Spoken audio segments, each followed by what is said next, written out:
حضرت داؤد علیہ السلام خلیفۃ اللہ۔ حلیہ مبارک۔ آپ کا رخ انور مائل باسرخ تھا، بال سیدھے تھے، رنگت سفید تھی، داڑھی مبارک طویل تھی، آواز مبارک انتہائی خوبصورت تھی، قد قدرے چھوٹا تھا، آنکھیں نیلی تھیں، بال کم تھے، دل پاک اور طاہر تھا۔ شادی مبارک۔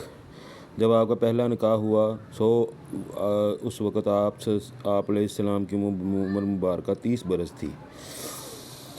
بعثت سے پہلے آپ علیہ السلام دیگر اولو العزم الرسل الاعظام کی طرح غلہ بانی کرتے تھے۔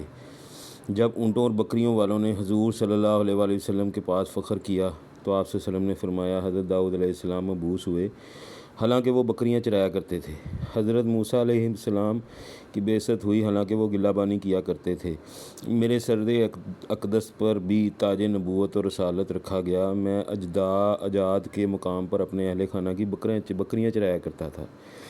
حضرت داؤد علیہ السلام کثرت عبادت اور طرح طرح کی ریاستوں میں بہترین نمونہ شمار ہوتے تھے۔ دن اور رات کی کوئی ایسی گھڑی نہیں گزرتی تھی جس میں آپ علیہ السلام کے گھر کا کوئی نہ کوئی فرد عبادت خداوندی میں مشغول نہ ہوتا۔ امام بخاری نے اپنی تاریخ میں حضرت داؤد رضی اللہ تعالیٰ عنہ سے روایت کیا ہے کہ جب حضرت داؤد علیہ السلام کا تذکرہ بارگاہ رسالت میں ہوتا تو آپ صلی اللہ علیہ وسلم فرماتے، کانا آبدا بشرن، وہ تمام انسانوں سے زیادہ عبادت گزار تھے۔ دلیمی نے ابن عمر رضی اللہ عنہ سے روایت کیا ہے کہ حضور اکرم صلی اللہ علیہ وآلہ وسلم نے ارشاد فرمایا، کسی شخص کے لیے یوں کہنا جائز نہیں، میں حضرت داؤد علیہ السلام سے زیادہ عبادت گزار ہوں۔ حضرت داؤد علیہ السلام ایک دن روزہ رکھتے تھے اور ایک دن روزہ نہ رکھتے تھے اور نصف رات قیام کرتے تھے۔ ایک شخص نے ابن عباس رضی اللہ تعالیٰ عنہ سے روایت روزے کے بارے میں سوال کیا۔ آپ نے فرمایا، میرے پاس ایک ایسی روایت ہے، میرے ذہن کے مخزن میں محفوظ ہے، اگر تم چاہو تو میں تمہیں حضرت داؤد علیہ السلام کے روزوں کے بارے میں بتاتا ہوں۔ وہ بہت زیادہ روزے رکھنے والے اور بہت زیادہ قیام کرنے والے تھے۔ وہ اتنے بہادر تھے کہ کبھی بھی جنگ لڑتے وقت راہ فرار اختیار نہ کی۔ آپ علیہ السلام ایک دن روزہ رکھتے تھے اور ایک دن افطار کیا کرتے تھے۔ رسول اکرم صلی اللہ علیہ وسلم نے فرمایا، بہترین روزے حضرت داؤد علیہ السلام کے روزے ہیں۔ حضرت داؤد علیہ السلام 70 آوازوں میں زبور پڑھتے تھے اور خوش لانی کا مظاہرہ فرماتے تھے۔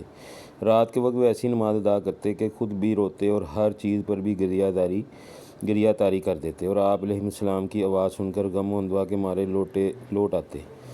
حضرت ثابت رضی اللہ تعالیٰ عنہ سے روایت ہے کہ حضرت داؤد علیہ السلام نے اپنے اہل خانہ کے لیے شب و روز کے اوقات تقسیم کر رکھے تھے۔ شب و روز میں کوئی ایسی ساعت نہ گزرتی تھی مگر آل داؤد کا کوئی فرد کھڑے ہو کر نماز ادا کر رہا ہوتا۔ حضور اکرم صلی اللہ علیہ وسلم نے فرمایا، روز حشر کے دن ایک شخص آواز دے گا، حضرت داؤد علیہ السلام سب عبادت گزاروں سے زیادہ شکر گزار ہیں۔ حضرت ایوب علیہ السلام دنیا اور آخرت کے صابر ہیں۔ اللہ رب العزت نے ارشاد فرمایا، اعملوا آل داؤد شکرا وقلیل من عبادی الشکور، اے داؤد کے خاندان والو، ان نعمتوں پر شکر ادا کرو اور بہت کم ہیں میرے بندوں سے جو شکر گزار ہیں۔ ابو الجلا سے روایت ہے، انہوں نے فرمایا کہ میں نے حضرت داؤد علیہ السلام کے سلسلے میں پڑھا ہے کہ انہوں نے بارگاہ خداوندی میں عرض کی، اے میرے رب، میں تیرا شکر کیسے ادا کر سکتا ہوں؟ تیرا شکر بھی تیری نعمت کے بغیر نہیں ادا کر سکتا۔ اللہ کریم کی طرف سے وحی آئی، اے داؤد، کیا تم جانتے نہیں کہ تمہیں جتنی نعمتیں میسر ہیں سبھی میری عطا کردہ ہیں؟ انہوں نے عرض کی، اے میرے رب، کیوں نہیں؟ اللہ تعالیٰ نے فرمایا، میں تمہاری طرف سے اس لشکر پر راضی ہوں۔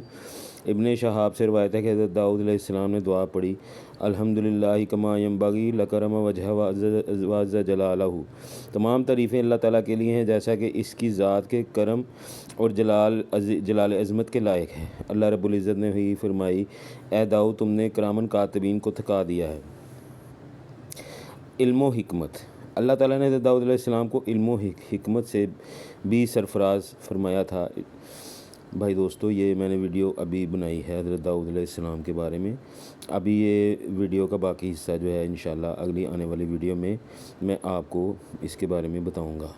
آپ سے درخواست ہے کہ میرا چینل ضرور سبسکرائب کریں اور بیل آئیکن ضرور دبائیں تاکہ ہر نئی آنے والی ویڈیو آپ کو مل سکے۔ اوکے، بائے بائے، اللہ حافظ۔